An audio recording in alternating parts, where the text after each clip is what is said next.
이제 오늘 우리가 함께 다루는 이 말씀은 욥과 친구들의 이 디베이트, 욥과 친구들의 변론의 제2라운드가 되겠습니다. 1라운드는 지난주에 여러분들에게 그 문서를 통해서 나누어 드렸던 것처럼 엘리바스라는 이제 그 대만 사람 엘리바스와 욥 사이에 오고 가는 대화가 있었습니다. 오늘 우리 우상희 권사님이 대표기도 가운데 욥기에 나타난 인물들의 성향들에 대해서 그리고 오늘 이 시대를 살아가는 크리스천으로서 우리들에게 이 말씀들이 어떻게 적용되어져야 하는지에 대하여 굉장히 아주 명쾌한 그런 지식을 바탕으로 이렇게 오늘 기도를 해 주셔서 우리 그 기도 가운데 우리들이 함께 또 마음속에 그동안 배워왔던 것들을 새겨 넣을 수 있는 그런 기회가 되었습니다만, 엘리바스는 주로 경험주의자로서 자신이 경험했던 경험의 바탕을 두고 욥의 케이스를 자신의 경험의 틀 안에다가 집어넣으려고 하는 이런 시도를 했었죠. 엘리바스가 한 이야기들이 틀린 말은 하나도 없었습니다. 하지만 그 말이 욥의 케이스에는 전혀 적용이 되지 않았다는 것이 굉장히 큰 문제였고 상처였죠. 자, 이제 두 번째 사람 빌닷도 마찬가지입니다. 첫 번째 엘리바스가 경험주의자였던 것에 비해서 이 수아 사람 빌닷은 일종의 전통주의자입니다. 트래디셔널리스트로서 옛사람의 교훈 격언, 일반적으로 알려진 그런 속담들 뭐 이런 것들로부터 이제 그 교훈을 얻는 이런 스타일의 인물이죠. 모든 사람이 다 알고 있는 보편적인 이야기를 왜 너만 모르느냐, 이렇게 그 욥에게 다그치고 있지만 사실 이 빌닷도 엘리바스처럼 보편적 진리를 이야기는 하고 있으나 욥에게는 그것이 그렇게 적용이 되지 않는다는 것이 이 케이스에 있어서의 큰 문제입니다.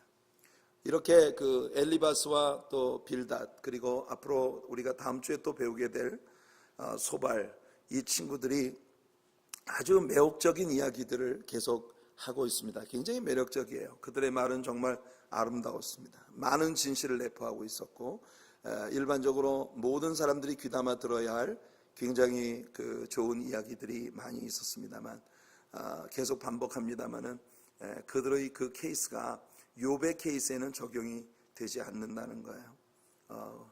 왜냐하면 이 친구들은 욥에게 벌어지고 있는 이 모든 일들의 실상이 무엇인지를 전혀 알지 못합니다. 그 실상이라는 게 뭐였죠?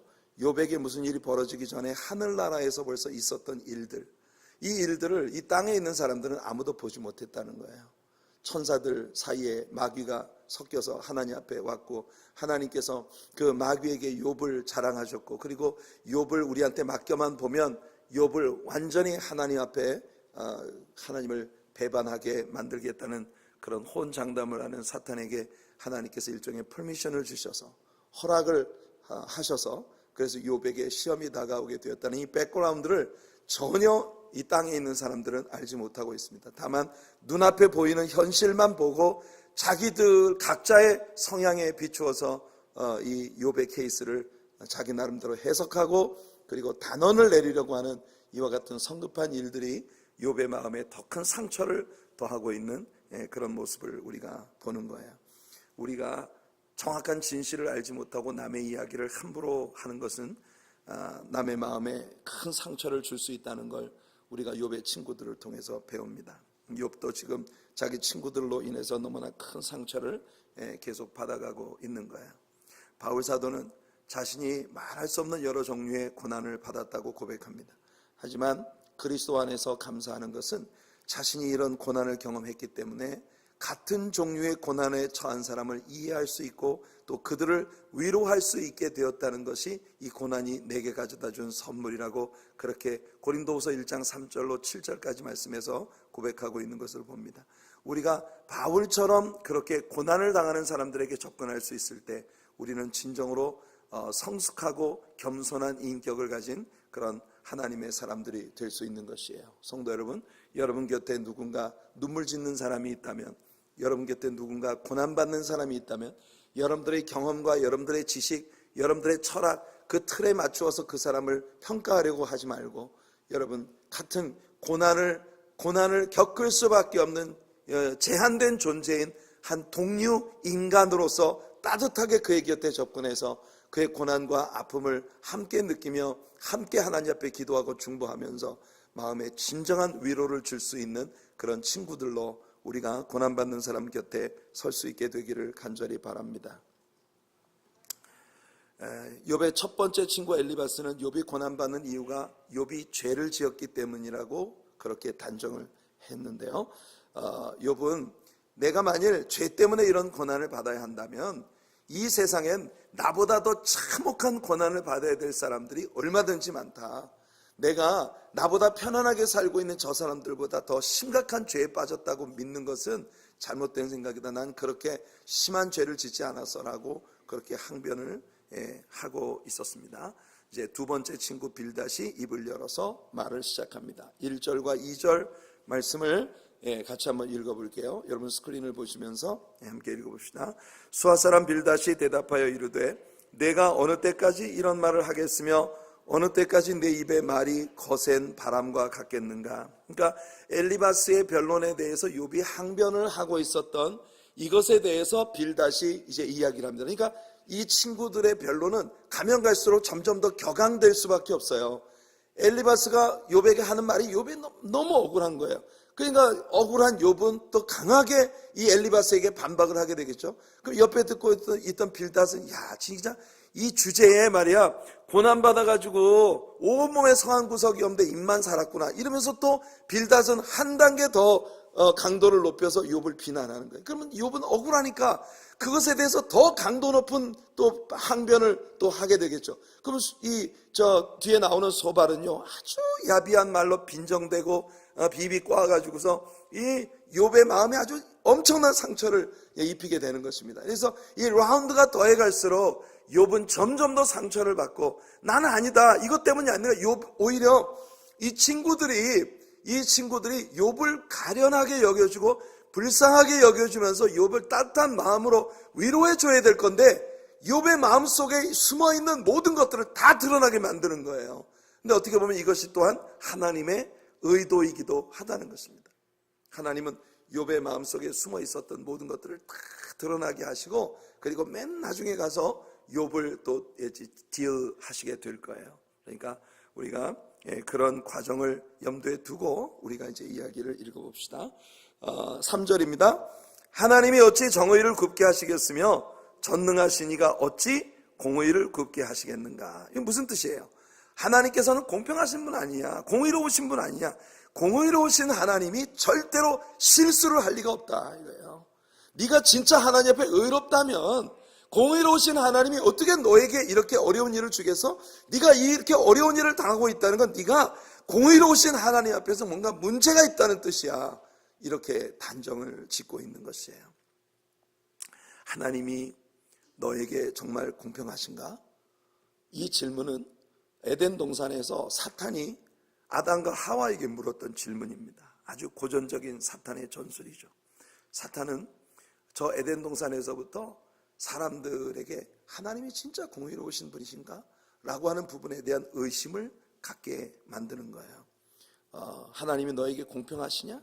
하나님이 내게 동산의 모든 실과를 먹을 수 있게 하셨느냐? 근데 그 부분을 강조하기 위해서 동산에 있는 나무의 열매를 아무것도 먹지 말라고 못하게 하셨냐? 이런 식으로 접근을 하는 거예요. 그러니까 하나님의 공의에 대해서 마음속에 의혹을 갖게 만드는 이런 접근이죠. 하나님이 모든 것을 다 먹도록 허락하셨지만 저 중앙에 있는 선악을 알게 하는 나무의 열매는 먹지 말라 하셨다. 그게 이유가 뭔지 알아? 네가 그 열매 하나만 먹으면 다른 거 나머지는 네가 하나님이 허락하신 거 하나도 안 먹어도 괜찮아. 그 열매 하나만 먹으면 네가 하나님처럼 되는 거야. 이렇게 사탄이 도전을 하면서 하나님은 너에게 공평하지 않으시다 라고 하는 이런 의심을 아담에게 유발시키는 것입니다. 결국 선악과를 먹으면 아담은 죽게 된다는 것이 하나님 말씀입니다. If you eat of them, you shall really die. 이렇게 you shall surely die. 이렇게 하나님이 말씀하셨어요. If you eat of them, you shall surely die. 너 반드시 죽는다. 하나님은 정령 죽으리라 라고 말씀하셨어요. 그런데 사탄은 거짓말합니다. Come on. You shall not die. 하나님이 you shall surely die 그러셨는데 사탄은 you shall not die. 한 글자만 딱 바꿨어요. 그런데 여기에 엄청난 차이가 있는 것입니다. 네가 이것을 먹으면 하나님처럼 되기 때문에 하나님이 그걸 금하신 것이야. 여러분, 사탄은 이렇게 하나님께서 얼마나 많은 축복을 주셨느냐에 눈멀게 하고, 하나님이 뭐 한 가지를 금지시키신 거기에 모든 것을 집중하게 만드는 거예요. 여러분, 성도도 시험에 들 때 보면 참 우습게 시험에 빠집니다. 하나님께로부터 정말 너무 큰 은혜와 너무 큰 은총을 받았어요. 그런데 뭐 한 가지 마음에 걸리는 딱 그거 하나에 온통 집중을 하면서 하나님은 나를 전혀 사랑하지 않아, 하나님은 나를 전혀 귀하게 여기지 않아, 이렇게 뒤집어지는 거예요. 여러분, 마귀에게 절대로 속지 않는 성도님들 되시기 바랍니다. 하나님께서 하지 말라는 건 다 선을 위해서입니다. 이걸 믿으십니까? 하나님께서 여러분에게 뭔가를 금하신다면 그건 선을 위해서예요. 네가 이것을 먹는 날에는 정령 죽으리라. 하나님 진리입니다. 그러니까 아담이 선악과를 먹으면 그 선악과 속에 있는 어떤 요소가 실제로 아담의 세포를 파괴시키고 급격히 노화시켜서 아담으로 하여금 수명이 짧아지게 만든다는 걸 하나님이 아시기 때문에, 그래서 하나님이 그걸 먹지 말라 하시는 거예요. 그러니까 하나님께서 하시는 말씀은 모두 우리들의 선을 위한 거예요. 그러니까 여러분, 그 사실을 믿어야 합니다, 여러분. 아멘. 믿는 길이 사는 길이에요. 그러니까 하나님 말씀을 그렇게 우리가 늘 받아들이는 성도님들 되시기 바랍니다. 하나님은 진실로 공평하시고 하나님은 결코 진리를 왜곡시키지도 않으십니다. 심판을 굳게 하지도 않으십니다. 그러니까 빌닷이 하고 있는 이 말은 분명 진리예요. 하지만 그것이 욥의 상황에 맞지 않다는 것입니다. 하나님은 지금 욥의 죄를 심판하시기 위해서 이 일을 행하는 게 아니에요. 빌닷은 욥의 자녀들이 죄로 인하여 죽은 것이라고 추정하고 있습니다. 그래서 4절부터 말씀을 보시면 이렇게 되어 있어요. 내 자녀들이 주께 죄를 지었으므로 주께서 그들을 그 죄에 버려두셨나니 내가 만일 하나님을 찾으며 전능하신 이에게 간구하고 또 청결하고 정직하면 반드시 너를 돌보시고 내 의로운 처소를 평안하게 하실 것이라. 지난 주일 아침 설교 때 제가 여러분들에게 아주 강하게 이제 강조하며 읽어드렸던 바로 그 구절입니다.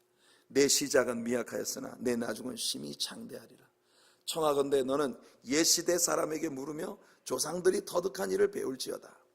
자, 우리는 어제부터 있었을 뿐이라. 우리는 아는 것이 없으며 세상에 있는 날이 그림자와 같으리라. 그들이 내게 가르쳐 이르지 아니하겠느냐? 그 마음에서 나오는 말을 하지 아니하겠느냐? 보세요. 빌닷은 일종의 트래디셔널리스트입니다. 그는 역사를 통한 교훈, 그리고 옛사람의 격언, 옛사람이 남긴 유명한 지혜의 말들, 이런 데 아주 익숙한 사람이에요. 빌닷은 여기에서 홍수 이전의 조상들의 교훈을 상기시키는 것 같습니다. 왜냐하면 우리가 이미 이야기한 대로 욥기는 창세기의 족장시대의 백그라운드를 두고 있는 책입니다. 그 창세기의 족장시대의 백그라운드를 두고 있는 이 책에서 옛사람을 이야기한다면 그것은 분명히 노아 홍수 이전에 굉장히 장구한 세월을 살았던 그 사람들을 염두에 두고 하고 있는 일일 것입니다. 무드셀라 같은 사람은 969세를 살았고 그렇게 오랜 인생을 살면 지식도 분명히 많았을 것입니다. 우린 길게 살아야 100년 미만 아니겠습니까? 그러니 옛사람들보다 우리의 지식은 미천하다라고 하는 말이 맞습니다. 자, 그래서 그 옛사람으로부터 내려온 교훈 가운데 빌닷이 지적하고 있는 이야기가 뭔가요? 11절과 12절 한번 읽어볼까요? 시작. 왕골이 진펄 아닌 데서 크게 자라겠으며 갈대가 물 없는 데서 크게 자라겠느냐? 이런 것은 새순이 돋아 아직 뜯을 때가 되기 전에 다른 풀보다 일찍이 마르느니라. 자, 무슨 말입니까? 여기 왕골이라고 하는 것은 영어 성경에 보면 rush라고 되어 있는데 R-U-S-H, rush라고 되어 있는데 이것은 나일 강변에 자라는 파피루스라고 하는 특별한 갈대를 일컫는 말입니다. 나일 강변은 홍수가 나면 강변에 진벌이 자연스럽게 형성이 되면서 이 갈대들이, 파피루스라고 하는 이 갈대들이 많이 자라게 됩니다. 이 갈대들은 단면을 딱 잘라놓고 보면 삼각형으로 되어 있어요. 이 삼각형으로 되어 있으니까 삼각형의 각 면을 위에서부터 쫙 이렇게 쪼개면 아주 얇은 이 갈대의 껍질을 이렇게 벗겨서 발처럼 이렇게 쭉 우리가 김밥을 말을 때 그 발 사용하잖아요, 그죠? 그것처럼 이렇게 엮어서 발을 쫙 만들어 놓으면 이게 종이가 아직 개발되기 전에 사람들이 문서 거기다가 뭐 서류 뭐 같은 것을 쓰고 하는 이렇게 그 사용이 되었던 것입니다. 바로 이 파피루스라고 하는 말에서 영어의 페이퍼, 종이라고 하는 말이 온 거니까 파피루스는 바로 종이의 전신입니다. 종이라고 하는 것이 만들어지기 전에 사람들이 사용하던 바로 그 왕골이에요. 이 파피루스는 항상 물이 축축하게 젖어 있는 진펄에서만 살 수 있다는 거예요. 물이 말라버리면 푸른 빛을 띠고 있던 이 갈대들이 금세 말라 죽어버리고 맙니다. 그러니까 빌닷은 욥이 지금 이와 같이 고난을 받는 이유가 뭐냐? 하나님과의 관계가 단절되었기 때문에 이 진액을 이 왕골 파피루스에 물을 공급해서 파피루스로 하여금 푸른 빛을 띠고 싱싱하게 자라게 만들어주는 이런 그 근원이 말라버렸기 때문에 이 파피루스가 말라 죽어가는 것처럼 네가 이렇게 말라서 죽어가는 이유는 뭐냐? 하나님께와 너 사이에 관계가 단절됐기 때문이다 라고 그렇게 지적을 하고 있는 것이에요.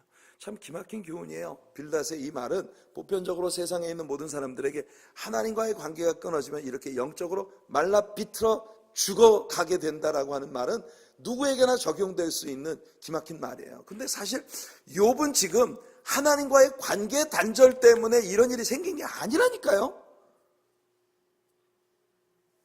여러분 아시고 계시죠? 왜냐하면 여러분은 벌써 이 앞에 성경을 봤잖아요. 이 모든 일들이 왜 시작되었는지 우리는 그 근원을 안다면 빌닷은 몰라요. 모르니까 당시 사람으로서는 가장 지혜로운 말로 욥에게 뭔가를 이야기하고 있습니다만은 욥은 하나도 이게 귀에 들어올 수가 없는 거예요. 오직 욥에 대한 오해에서부터 우러나오는 거예요. 욥은 점점 말을 하면 할수록 억울해지기 시작하는 겁니다. 하나님을 잊어버리는 자의 길은 다 이와 같고 저속한 자, 우리 지금 개역 개정판에 저속한 자라고 번역된 이 말은 옛날 개역 한글 성경에서는 사곡한 자라고 번역이 되어 있었는데요. 이 말은 킹 제임스 버전은 hypocrite, 그러니까 너 위선자, 그러니까 이와 저속한 자, 즉 위선자. 이 말은 히브리어에서도 하네프인데 이 하네프라고 하는 이 말이 위선적이라고 하는 의미와 함께 blaspheme, 신성모독의 그런 의미를 가지고 있는 아주 무서운 단어입니다. 그러니까 굉장히 빌닷은 언어에서 사실은 굉장히 violent한 그런 언어를 쓰고 있는 거예요. 욥에게 언어 폭력을 지금 가하고 있는 것입니다. 정말 욥에게 사용해서는 안 될 아주 강한 그런 언어들을 쓰고 있는 거예요. 그래서 이 저속한 자의 희망은 무너지리니 그가 믿는 것이 끊어지고 그가 의지하는 것이 거미줄 같은즉 그 집을 의지할지라도 집이 서지 못하고 굳게 붙잡아 주어도 집이 보존되지 못하리라. 그러니까 이 욥이라고 하는 사람을 갖다가 하나님을 의지하는 믿음이 겨우 거미줄 같이 그게 확 잡아채면 그냥 끊어져 버리는 거미줄 같. 네가 하나님께 의지하고 있는 믿음은 거미줄 같다 이렇게 말을 하고 있는 겁니다. 이게 언어 폭력이 아니겠어요? 뿐만 아니라 네가 네 집을 의지하고 지금까지 서 있었다. 그 말은 너는 아주 지금까지 네 물질만 의지하고 물질 때문에 네가 교만해가지고 물질이 너 전부인 줄 알았지. 뭐 이렇게 말을 하고 있는 거예요. 욥은 여러분 나중에 욥의 고백을 보면요, 자신은 물질에 치심하는 자가 아닙니다. 세상에서 어려움 당하는 사람들 누가 도움을 요청하기 위해서 오면 어느 누구에게도 얼굴을 가린 적이 없고 모든 사람의 필요를 다 채워주는 거리의 고아와 과부들을 위한 쉘터를 운영하고 얼마나 여러분들 고아들을 위해서 많이 도와주고 이 욥이 나중에 고백하는 말들을 봐요. 근데 이런 말이 나중에 다 욥에게 네가 이게 다 교만이다라고 이렇게 돌아오게 되는 거예요. 그러니까 정말 얼마나 억울하겠습니까? 욥은 내가 그렇게 물질만 의지하고 물질의 욕심 가지고 돼지처럼 산 사람이 아니라니까. 내가 얼마나 많은 사람을 도와줬는데 야, 네 입으로 그런 말을 하는 게 교만이야. 가면 갈수록 욥은 점점 더 억울해지는 거예요. 이런 상황을 이해하십니까? 네, 이해 안 할 수가 없죠. 왜냐하면 이것이 우리들의 삶에 실질적으로 벌어지는 일들이거든요.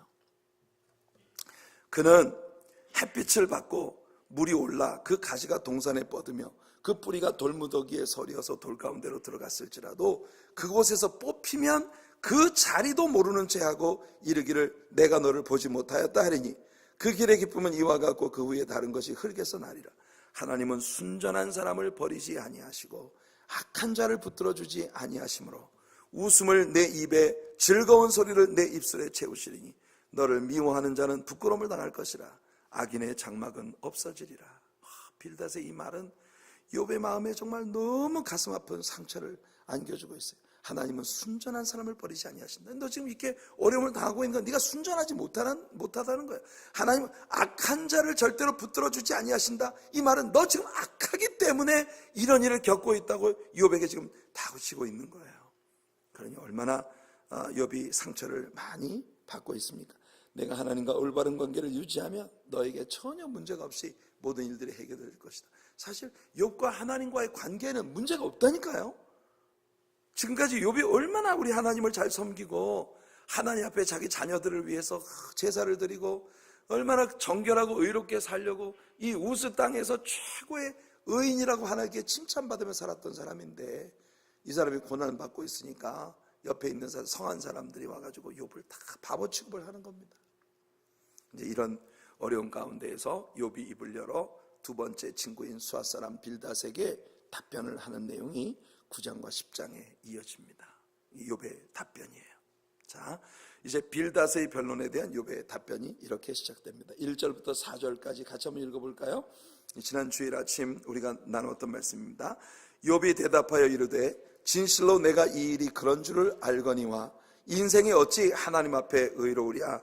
사람이 하나님께 변론하기를 좋아할지라도 천마디에 한마디도 대답하지 못하리라.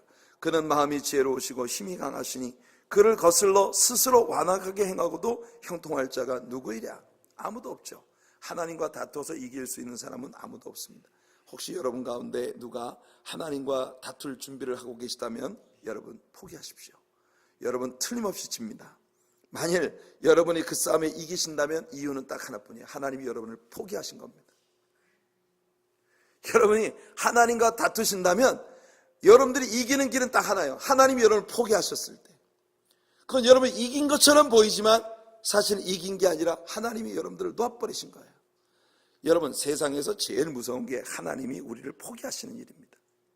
부모가 자녀에게 할 수 있는 말 중에 가장 위협적인 말이 뭐예요? 그래, 알았어. 이제 네 마음대로 해. 이제 더 이상 엄마가 간섭하지 않을 거야. 너 이제 내 딸이 아니야. 너 내 아들이 아니야. 와우, 이게 부모가 자녀에게 줄 수 있는 가장 무서운 말이에요. 그렇지 않습니까, 여러분? 어렸을 때 엄마가 너무 화가 많이 나. 너 이제 내 아들이 아니야. 이러면 완전 난 끝장인 거예요. 얼마나 제일 무서운 말이 부모가 할 수 있는. 하나님께서 그렇게 하나님의 백성들에게 말씀하실 때가 있다니까요. 로마서 1장 24절에 보면 그러므로 하나님께서 그들을 마음의 정욕대로 더러움에 내버려 두신다는 게 뭐예요? 내버려 두신다는 게 그냥 방임하신다는 겁니다. 네 마음대로 하세요. 네 마음대로 해. 나 이제 더 이상 관여하지 않을 거야. 이렇게 말씀하실 때. 그래서 이 로마 사람들이 하나님께서 그들을 내버려 두시니까, 방임하시니까, 하고 싶은 대로 하도록 내버려 두니까 로마 사람들이 결국 어떻게 됩니까? 그들의 몸을 스스로 욕되게 하고 서로 욕되게 하고 결국 여러분 동성연애가 로마 안에 성행되어지고 완전히 하나님의 영광을 금수와 버러지의 형상으로 바꾸어서 아주 엉망진창으로 짐승보다 못한 스테이지의 삶으로 이렇게 살아간 그런 로마 사람들이 되고 말았잖아요. 여러분, 우리가 출애굽기를 공부할 때도 뭘 배웠습니까? 바로가 그 마음을 강팍하게 했다라고 하는 이 말이 우리 출애굽기에 보면은 강팍하게 했다는 완전히 다른 두 개의 단어가 쓰여졌다는 걸 우리 배웠습니다. 바로가 스스로의 마음을 강팍하게 했다고 할 때는 히브리 말로 카바드입니다. 카바드. 이 카바드라고 하는 말은 무슨 의미를 갖고 있느냐면 완악하게 한다, 완고하게 한다, 자기 마음을 그냥 교만하게 딱딱하게 하는 거예요. 근데 하나님께서 바로의 마음을 강팍하게 하셨다고 하는 말씀이 나오거든요. 하나님께서 바로의 마음을 강팍하게 하셨다고 할 때는 이게 카샤라고 하는 단어입니다. 카샤. 이 카샤라고 하는 단어의 의미는 뭐냐면은 굳어지도록 내버려 둔다는 거예요. 이거는 토기장이가 진흙을 빚어가지고 그릇을 만들어서 불 속에 집어넣고 딱딱하게 굳어지도록 굽는 바로 여기에 쓰여지는 말이에요. 그러니까 원래 그 마음을 완악하고 교만하게 해서 하나님을 거역한 건 누구의 선택이에요? 바로의 선택이에요. 하나님은 바로에게 기회를 여러 차례 주셨습니다. 아마 이 세상에 살았던 인생들 가운데 바로만큼 하나님의 살아계심을 명백하게 눈으로 목도할 수 있는 기회를 얻은 사람은 많지 않습니다, 여러분. 그렇게 바로에게 여러 차례 기회를 주셨지만 바로가 끝끝내 마음을 완악하게 하고 교만하게 하니까 하나님께서 내버려 두신 거예요. 이게 가샤입니다. 그냥 그 진흙으로 빚어진 그 흙이 아직 불에 구워지기 전에는 그걸 뭉개가지고 다시 만들 수 있어요. 하지만 이게 불 속에 딱딱하게 굳어지면 더 이상 돌이킬 길이 없는 거라. 그러니까 이제 여러분 바로에게도 그렇게 하나님 앞에 돌아올 기회를 여러 차례 제공해 주셨지만 바로가 하나님 앞에 끝까지 마음을 완고하게 할 때 하나님께서 그 마음을 삐뚤어진 채로 굳어지도록 내버려 두셨다는 거예요. 로마 사람들이 하나님을 부정하고 그 마음에 하나님 두기를 싫어하고 하나님을 거슬려 반역하니까 하나님이 그들의 정욕대로 살도록 내버려 두셨다는 것입니다. 이것이 카샤 혹은 카자크라고 하는 단어의 개념인 것이에요. 그렇습니다. 욥의 말처럼 하나님과 대항하여 이길 사람이 아무도 없어요. 하나님과 대항해서 이기는 것처럼 보인다면 그건 하나님께서 그냥 내버려 두신 것이에요. 그래서 5절부터 보면 이렇게 말합니다. 그가 진노하심으로 산을 무너뜨리시며 옮기실지라도 산이 깨닫지 못하며 그가 땅을 그 자리에서 움직이시니 그 기둥들이 흔들리도다. 그가 해를 명령하여 뜨지 못하게 하시며 별들을 가두시도다. 그가 홀로 하늘을 펴시며 바다 물결을 밟으시며 북두성, 이 북두성이라고 하는 별은 아크투루스, 이 말은 대각성이라고 불리워지는 별.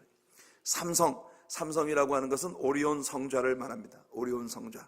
묘성, 이 묘성이라고 하는 건 그 플레이아데스 성단, 남방의 밀실이라고 하는 것은 The Chambers of the South, 이 남쪽에 있는 큰 별들의 그 성단을 일컫는 그런 말이에요. 우리 여기서 욥이 별자리들에 대해서 많은 지식을 가지고 있다는 걸 발견합니다. 그는 모든 별자리들을 하나님이 지으셨고 하나님께서 다스리고 계신다고 그렇게 말하고 있습니다. 이 별자리들은 하나님의 작품들이고 하나님께 다스림받는 피조물들에 불과합니다. 이 별자리들을 보고 자신의 운명을 점친다든지 또 자기가 어떤 별자리의 영향 아래에 있다고 말하는 것은 심히 어리석은 일이고 사탄의 지배 아래에 있는 사람들이 하는 짓이에요. 그래서 제가 우리 성도님들에게 맨날 하는 이야기가 띠 이야기하지 말아라. 왜냐하면 서양 사람들이 자기 별자리를 보고 점을 치는 것은 바로 이게 사탄이 주도하는 일입니다. 한국 사람들에게 띠가 있는 것은 뭐냐? 나는 개띠다, 닭띠다, 소띠다. 이거 뭐냐 하면은 다 점을 치기 위한 12간지에 의해서 12동물들의 지배를 받는 거예요. 그래가지고 이게 다 점을 치기 위한 목적으로 만드는 겁니다. 이런 문화는 하나님께서 절대 기뻐하지 않으시는 그런 문화예요. 그러니까 여러분들 이런 하나님이 없는 자들의 악을 흉내조차 내지 말길 바랍니다. 생각해 보시고 아멘 하시고 집에 가서 아멘 하셔야 나중에. 자, 시편 8편에서 다윗이 말한 것처럼 주의 손가락으로 지으신 주의 하늘과, 여기서 주님의 손가락, 하나님의 손가락이라는 건 상징적인 표현입니다. 하나님은 여러분 우리처럼 이렇게 손가락을 갖고 계시지 않아요. 그런데 하나님께서 아주 섬세하게 모든 걸 창조해 주신 그 능력을 이 손가락에다 비유를 하고 있는 겁니다. 왜냐하면 성부 하나님은 우리와 같은 육체를 갖고 계시지 않습니다. 그는 영이십니다. 그렇기 때문에 우리가 규명할 수 있는 이런 쉐입을 우리 하나님은 갖고 있지 않으세요. 성부 하나님은 아주 큰 빛 가운데 계시는 빛이십니다. 그러니까 하나님은 영이시기 때문에 우리가 육체로 묘사할 수 있는 그런 부분들을 갖고 계시지 않습니다. 주의 오른손이 높이 들렸도다. 이건 다 상징적인 그런 표현들이에요. 아무튼 손가락으로, 하나님의 손가락으로 지으신 주의 하늘과 주가 베풀어 주신 달과 별들, 여러분 하늘에 있는 이 어마어마한 별들의 세계를 한번 생각해 보세요. 여러분 우리가 살고 있는 이 지구는 태양계에 속해 있습니다. 솔라 시스템. 이 태양계에 속해 있는데 태양계의 중심은 당연히 태양이죠. 태양은요 직경이 86만 마일이나 됩니다. 직경이 86만 마일. 이 태양은 초속 11.5마일로 우주 공간을 유영하고 있어요. 태양이 저기 가만히 있는 것처럼 보이지만 태양이요 초속입니다. 초속 1초에 11.5마일을 날아가는 그런 어마어마한 속도로 움직이고 있는데, 그 태양을 중심으로 해서 수성, 금성, 지구, 화성, 목성, 토성, 청왕성, 명왕성, 행왕성, 이 별들이, 그러니까 솔라 시스템 안에 있는 별들이 태양을 중심으로 움직이니까 이 태양계 솔라 시스템 안에 있는 별들이 태양과 함께 움직이고 있는 거예요.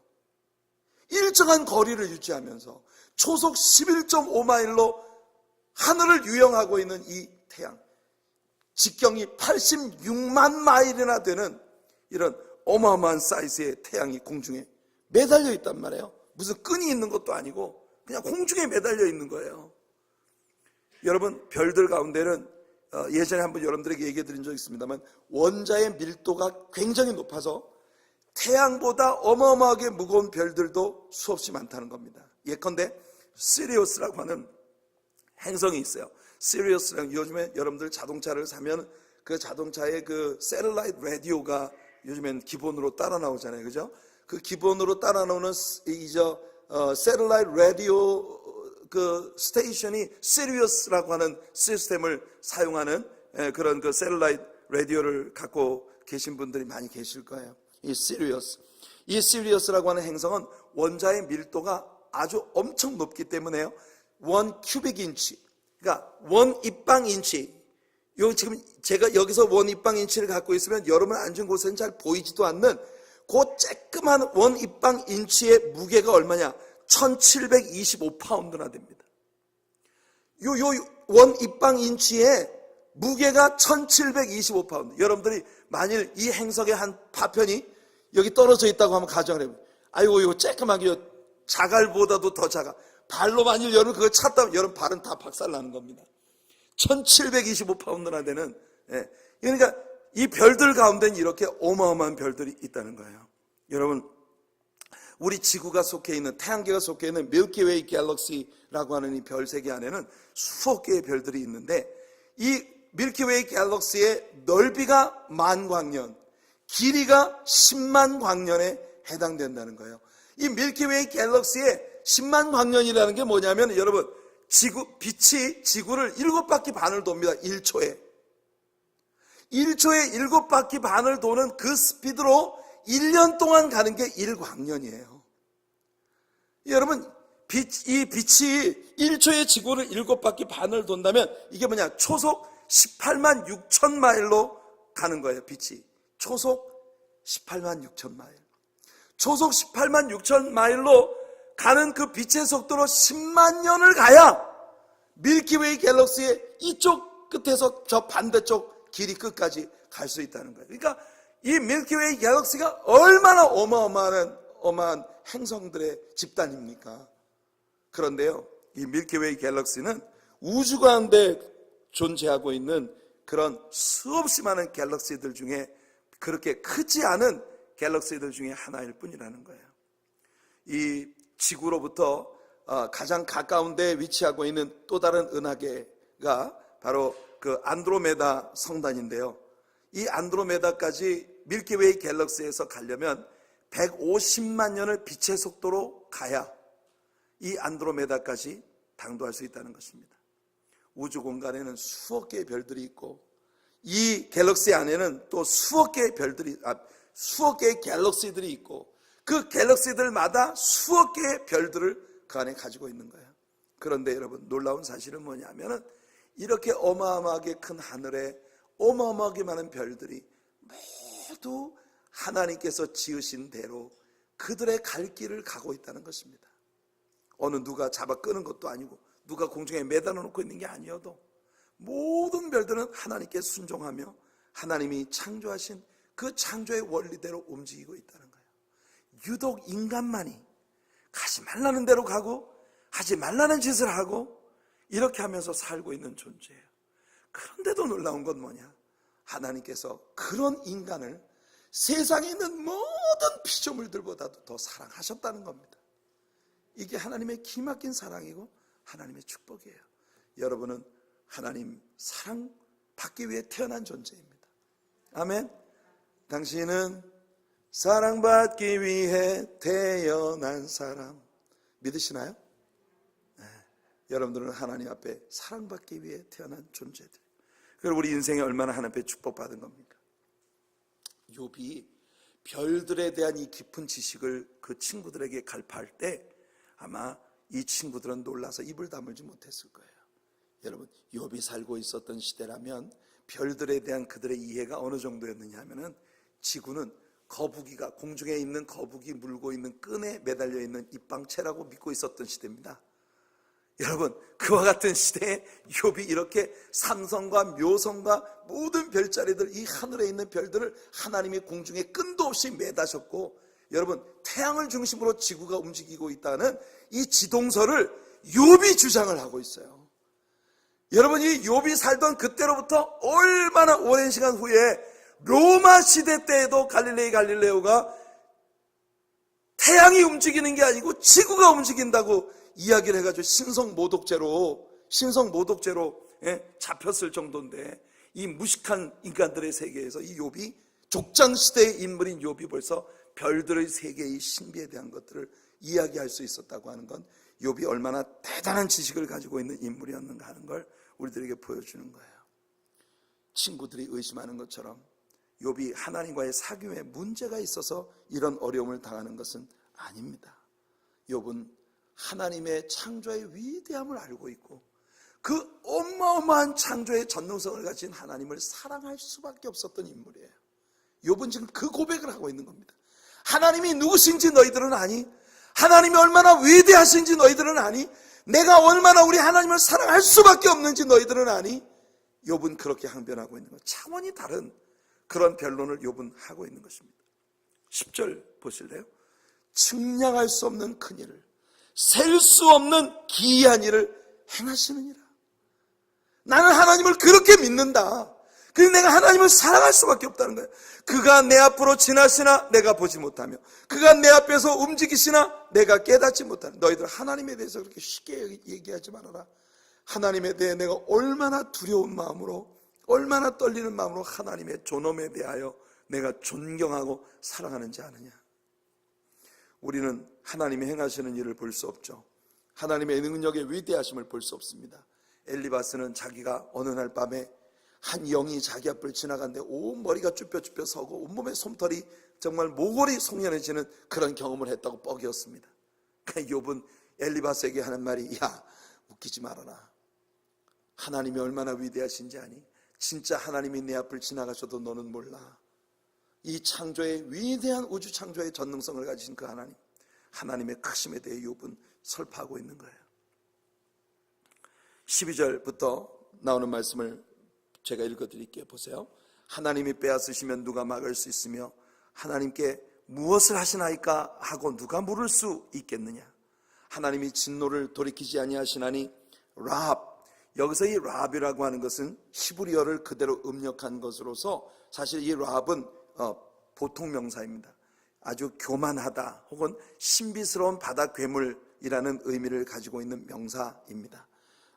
이 라합을 돕는 자들, 그러니까 이 라합을 돕는 자는 라합이라는 사람을 돕는 것이 아니라 보통 명사로 볼 때 교만한 자를 돕는 자들입니다. 그러니까 이건 누구냐? 사탄을 상징하는 것이에요. 그 밑에 굴복하겠거든 하물며 내가 감히 대답하겠으며 그 앞에서 무슨 말을 택하랴. 사탄도 하나님 앞에 굴복한다. 너 아냐?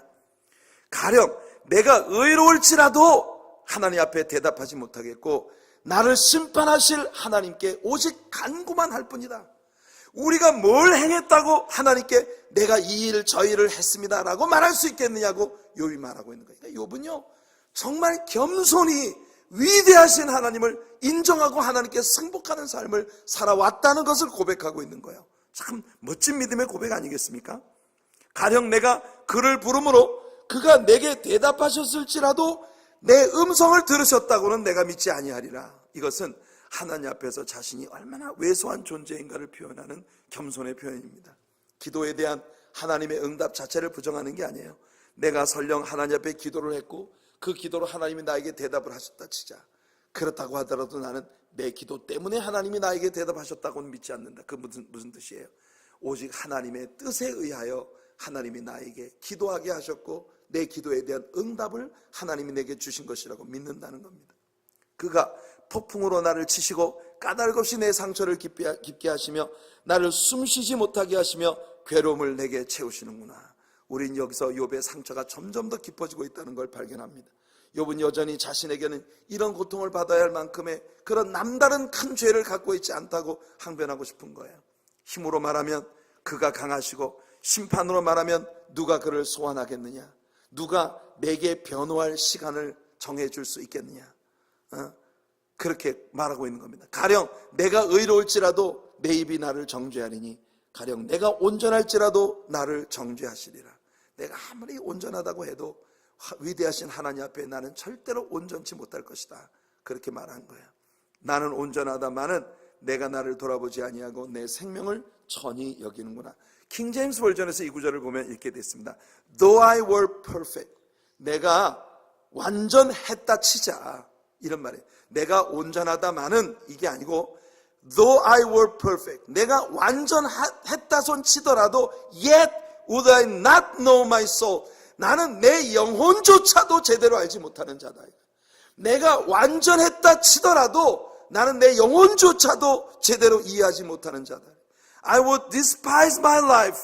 이 말은 무슨 말입니까? 내가 내 생명을 멸시한다. 이렇게 말하고 있는 겁니다. 그러니까 하나님 앞에 우리는 어느 누구도 내가 완전하다고 말할 수 없는 그런 아주 연약한 존재들이라고 하는 걸 그는 고백하고 있는 것이에요. 여러분, 다윗이 시편 139편에서 나를 시험하사 내 속에 무엇이 있는지 드러내시고 나를 의의 길로 인도해 주시옵소서라고 고백했던 바로 그 고백과 맞먹는 그런 겸손한 기도를 욥은 지금 드리고 있는 겁니다. 하나님, 제가 온전하다 손치더라도 하나님 앞에 어찌 내가 온전하다 주장할 수가 있겠습니까?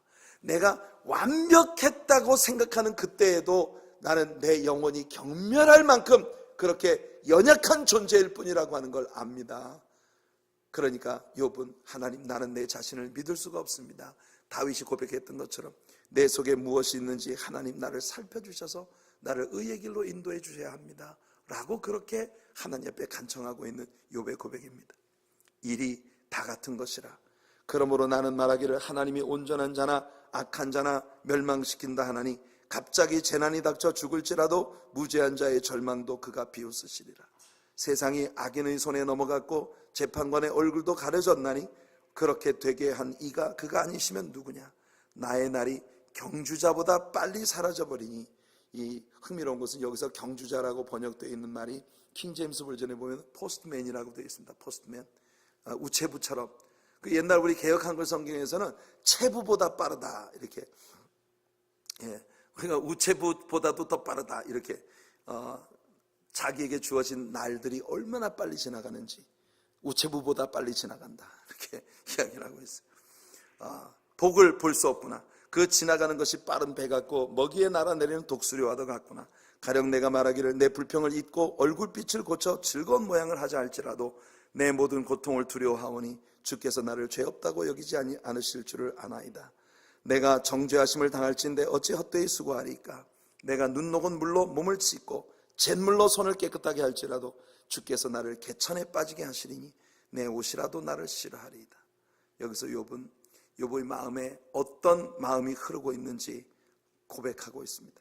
그의 마음에 하나님에 대한 경외심, 두려움 이런 것이 꽉 들어차 있어요. 그는 하나님을 살아계신 하나님으로 믿고 있습니다. 하나님의 창조의 전능성도 믿고 있습니다.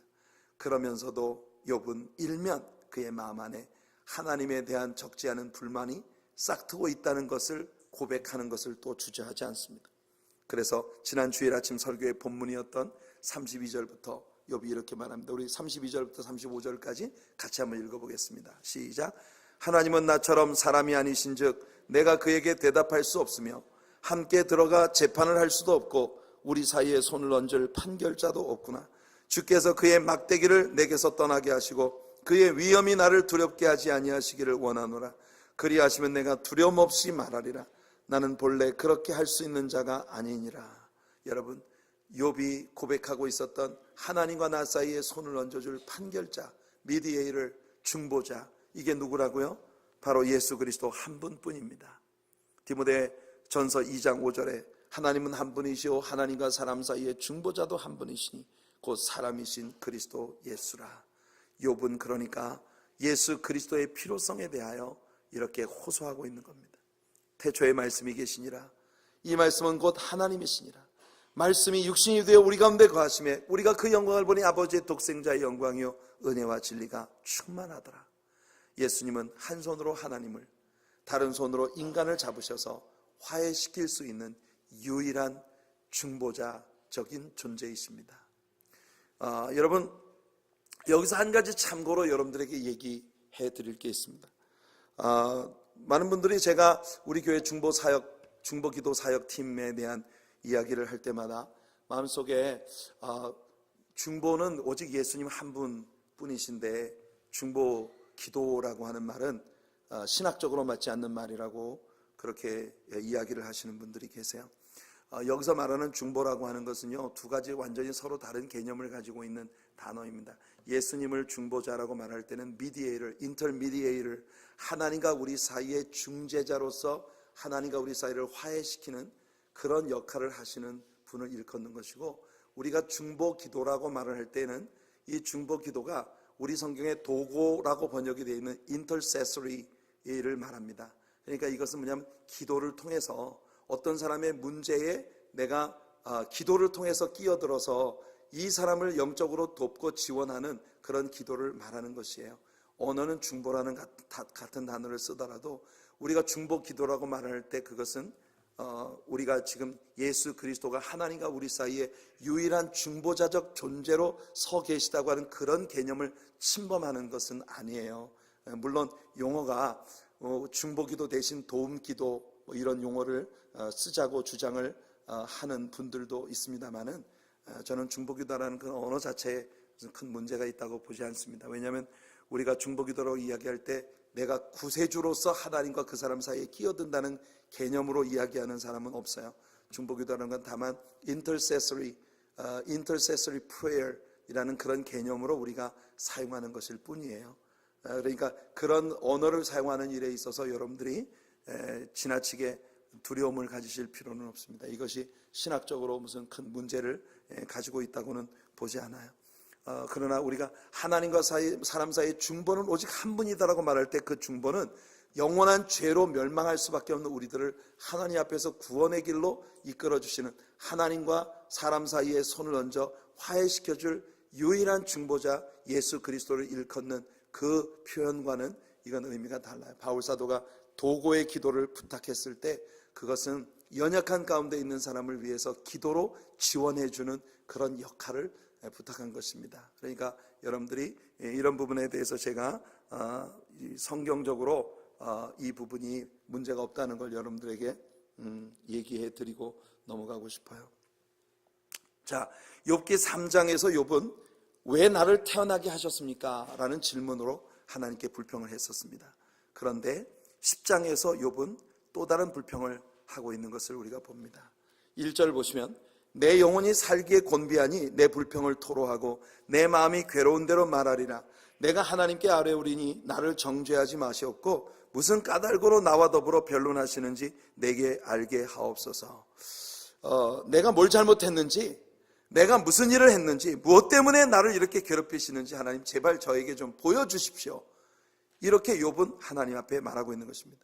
주께서 주의 손으로 지으신 것을 학대하시며 멸시하시고 악인의 꾀에 빛을 비추시기를 선히 여기시나이까? 주께도 육신의 눈이 있나이까? 주께서 사람처럼 보시나이까? 이 말은 무슨 말이에요? 하나님도 사람처럼 눈이 어두운 부분이 있으시나요? 하나님, 다른 사람들이 나를 오해하는 것처럼 하나님도 나를 오해하시는 실수를 할 수가 있습니까? 그렇게 욥이 하나님께 따지고 있는 거예요. 주의 날이 어찌 사람의 날과 같으며 주의 해가 어찌 인생의 해와 같기로 나의 허물을 찾으시며 나의 죄를 들추어내시나이까? 주께서는 내가 악하지 않은 줄을 아시나이다. 주의 손에서 나를 벗어나게 할 자도 없나이다. 그러니까 하나님, 이건 너무하지 않습니까?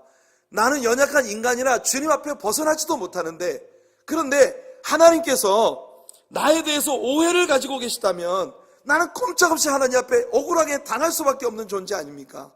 그렇게 욥이 하나님 앞에 이제 항변하고 있는 거예요. 주의 손으로 나를 빚으셨으며 만드셨는데 이제 나를 멸시하시나이다. 언제는 나를 그렇게 사랑으로 빚어서 만드셨다고 난 믿었는데 그런데 하나님이 일껏 만들어 놓고 하나님이 만드신 피조물인 나를 이렇게까지 학대하십니까? 그렇게 욥이 말하고 있는 거예요. 기억하옵소서. 주께서 내 몸 지으시기를 흙을 뭉치듯 하셨거늘 다시 나를 티끌로 돌려보내려 하시나이까. 주께서 나를 젖과 같이 쏟으셨으며 엉긴 젖처럼, 엉긴 젖이 뭐예요? 치즈예요, 치즈. 그러니까 이 성경이 처음 번역될 때 우리나라 사람들은 아직 치즈가 뭔지 몰랐어요. 만일 알았다면 나를 엉긴 젖처럼이 아니라 나를 치즈처럼 엉기게 하지 아니하셨나이까, 이렇게 아마 했을 건데, 이때는 치즈를 몰랐던 것 같아요. 엉긴 젖처럼. 피부와 살을 내게 입히시며 뼈와 힘줄로 나를 엮으시고 생명과 은혜를 내게 주시고 나를 보살피심으로 내 영을 지키셨나이다.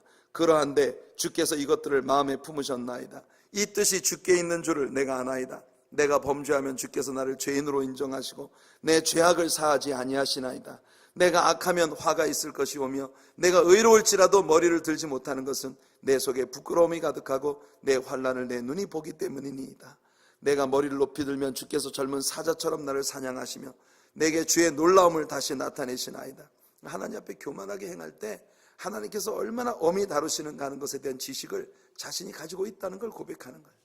주께서 자주자주 증거하는 자를 받고 나를 치시며, 이게 뭐예요? 친구들이 돌아가면서 자기를 괴롭히고 있는, 이걸 지금 빗대어 이야기하는 거예요. 나를 향하여 진노를 더하시니 군대가 번갈아서 치는 것 같으니이다. 와, 그러니까 이 욥의 친구들이 처음에는 오아시스처럼 보였단 말이에요. 그런데 가면 갈수록 이 친구들은 점점 번갈아가며 욥을 공격하는 군대처럼 아주 잔인하기 짝이 없는 그런 존재들로 욥에게 비추어지고 있는 모습을 보입니다. 주께서 나를 태에서 나오게 하셨으면 어찌함이니까, 이거 3장에서 욥이 고백했던 것과 유사한 말로 돌아갑니다. 내가 기운이 끊어져 아무 눈에도 보이지 아니하였을 것이라. 있어도 없던 것 같이 되어서 태에서 바로 무덤으로 옮겨졌으리이다. 왜 내가 태어났던 날이 캘린더에서 없어지지 않았는지, 나 어머니 그 태에서 나를 받아낸 산모의 손이 왜 실수로 나를 떨어뜨려서 죽게 만들지 않았는지, 막 이런 것들을 원망했었던 3장의 욥의 고백과 같은 그런 아픔의 고백을 하고 있습니다. 내 날은 적지 아니하니까 그런즉 그치시고 나를 버려두사 참시나마 평안하게 하시되 내가 돌아오지 못할 땅 곧 어둡고 죽음의 그늘진 땅으로 가기 전에 그리하옵소서. 야, 여러분, 이게 시입니다. 시. 20절과 21절 말씀은 고통 속에 세상을 살아가는 모든 사람들이 얼마나 공통적으로 느끼는 마음이겠습니까? 내 날이 다하기 전에 주님 나에게 조금이라도 쉴 수 있게 해주십시오. 이게 고백이에요. 하나님, 나에게 내 죽음의 날이 내게 덮쳐오기 전에 조금이나마 평안히 쉴 수 있는 시간을 좀 나에게 주세요. 하나님, 나를 그렇게 손으로 눌러서 나를 이렇게 숨 못 쉬게 하지 말고 하나님 조금 좀 쉽시다. 제발 저에게 give me a break. 이렇게 지금 욥이 하나님을 말하고 있는 겁니다. 하나님, 제발 give me a break. 좀만 좀 쉽시다. 하나님, 얼마나 많은 인생들이 이 세상에서 고통과 고난 가운데 눈물 지으며 하나님 give me a break please, 이렇게 하나님 앞에 토로하고 있을까요? 그것이 우리 인생들이죠. 땅은 어두워서 흑암 같고 죽음의 그늘이 져서 아무 구별이 없고 광명도 흑암 같으니이다. 모든 것이 다 캄캄할 뿐인 욥의 기막힌 상황을 욥은 이렇게 고백하고 있어요. 자, 우리는 10장에서 두 가지 사실을 배웁니다. 첫째는 적어도 욥이 겸손한 사람은 아니었다라는 거예요. 그는 하나님 앞에서도 자신이 무죄한 사람이라고 항변하고 있고, 그래서 욥은 어쩌면 겸손이 좀 더 필요했는지 모르겠습니다. 하나님이 시련을 통해서 욥에게 진정한 겸손이 무엇인가를 가르치려 하시는 것이에요. 또한 욥에겐 인내가 필요했습니다. 하나님은 욥에게 이 시련을 통해서 인내와 겸손을 가르치려 하십니다. 물론 그것이 하나님의 목적의 전부는 아니었지만 우리가 야고보의 글을 읽어보면 이 일에 대한 야고보의 견해를 우리가 듣게 됩니다. 야고보 5장 11절을 보시면, 보라, 인내하는 자를 우리가 복되다 하나니 너희가 욥의 인내를 들었고 주께서 주신 결말을 보았거니와 주는 가장 자비하시고 긍휼히 여기시는 이시니라. 보세요, 야고보는 욥의 인내가 주께서 주신 결말이었다고 하는 것을 이야기하고 있습니다. 이 말은 하나님이 욥에게 인내와 겸손을 가르치시기 위하여 이 일을 행하셨다는 것을 우리들에게 보여주는 거예요. 그런데 우리가 아는 대로 인내와 겸손은 둘 다 성령의 열매입니다. 갈라디아 5장 22절에 나오는 오직 성령의 열매는 이와 같으니 사랑, 희락, 화평과 오래 참음, 자비, 양선, 충성, 온유, 절제. 그러니까 여러분이 인내, 겸손, 이것은 둘 다 성령의 열매로 우리들에게 주어지는 것들이에요. 성도 여러분, 하나님께서 오늘 우리들에게 성령의 은사들을 부어주시고 성령의 열매로 욥이 많은 시련 가운데 깨닫게 된 진정한 겸손과 또 인내의 아름다운 열매들을 우리 삶에서 맺게 하는 그런 은혜를 베풀어 주시기를 간절히 소원합니다. 다시 한번 우리는 수앗사람 빌닷의 변론을 통하여 빌닷이 자신이 알고 있는 얄팍한 옛사람들의 격언에 대한 지식을 가지고 빌닷을 자기의 틀 안에 욥을 자신의 틀 안에 집어넣으려고 하는 실수를 하고 있다는 것을 우리가 봅니다. 절대로 우리 곁에 있는 고난받는 지체들을 우리가 우리 자신의 작은 지식을 가지고 판단하고 평가하고 비평하지 않고 우리가 항상 동일한 고난과 역경을 숙명처럼 짊어지고 살아가는 한 인간으로서 우리가 사람들을 긍휼히 여기고 불쌍히 여기는 마음을 우리 마음속에 품는 것이 무엇보다도 중요하다는 걸 말씀에서 우리는 배웁니다. 하나님께서 오늘 우리들에게 그런 겸손과 인내를 가르쳐 주시는 귀한 은혜가 있기를 예수님 이름으로 축원해 드립니다.